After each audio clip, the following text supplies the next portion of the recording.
बिस्मिल्लाहिर्रहमानिर्रहीम। अस्सलाम वालेकुम नाज़रीन, मैं तो मेज़बान असगर गुजर, तुसी भी रहे गुजर TV आरफ वाला। हर रोज़ बेहतरीन ते आला कोटी जानवर लैके तुसें भी हाज़र होई दा।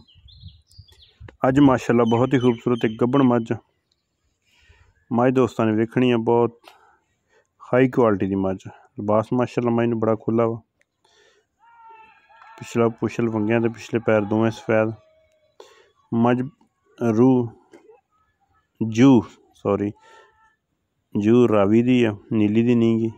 मैंने धुन्नी कुड़िया नहीं मैंने लिबास चंगा खुला वा।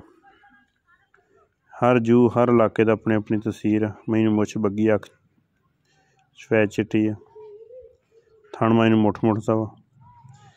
जू मझ चंगी दी, रावी दियां मई माड़ियां नहीं चंगियां होनियां। वक्खी मझ छोटी छोटी है, लेकिन साडा कम्म है जित्थों जेहड़े इलाके की मझ है दसना। ये नहीं कि मझ जरा बरीक बरूक है, मैं चड्डा वड्डा तो दस दी है नीली दी नहीं। रावी च मई माशाअल्लाह बड़े बड़े लिबास तो बड़ी बड़ी कम दियां मई निकलदियां। मई टाकां टूकां बड़ियां खुलियां अखां मझ दियां, पिछले पैर दोवें मझ नूं चिट्टे आ। मंडी दे विच मालक इहदी डिमांड जिहड़ी करदे ओह भरावां दस्सांगे। चीज़ मालकां दी अपनी मर्जी नाल डिमांड कर सकदे। 15 लाख रुपया मई दा मुੱਲ करदे सी। बाहर दे विच कम्म बड़ा तेज़ आ, मंडी वाले फिर दोस्त मुੱਲ भर के आंदे। ਜਿਹੜਾ ਸਾਡੇ कोल मुੱਲ कीता ਉਹ ਦੋਸਤਾਂ ਨੂੰ ਦੱਸਦੇ 15 ਲੱਖ रुपया ਭਾਈ ਉਹਨਾਂ ਮੰਗਿਆ। ਮੱਝ 12 ਤਰੀਕ ਦੀ ਸ਼ਾਮ ਤੇ ਸੇਲ नहीं ਹੋਈ ਸੀ। अगर किसी भरा दिल लगती है तो चीज़ा भी नहीं मंडी मझ चल गई होनी। 15 लाख मालक डिमांड करते हैं। सूण दियां मझ तैयारियां च, लेकिन मझ चंगी बिल्कुल।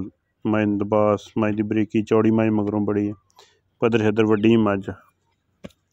15 लाख मालक डिमांड करते। उम्मीद करने का वीडियो आएगी दोस्तों ने पसंद। वीडियो पसंद आती यार दोस्तों ने शेयर।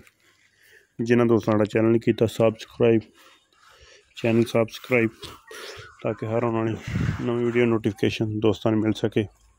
रबता नंबर 0300 567 2355, यही व्हाट्सएप यही कॉल नंबर। लोकेशन तहसील आरफ वाला, जिला पाकपतन शरीफ। एक अगली तो नवी बेहतरीन वीडियो फिर हाजिर होंगे। उस टाइम तक अपनी मेज़बान असगर गुजर में इजाज़त। अल्लाह हाफिज़।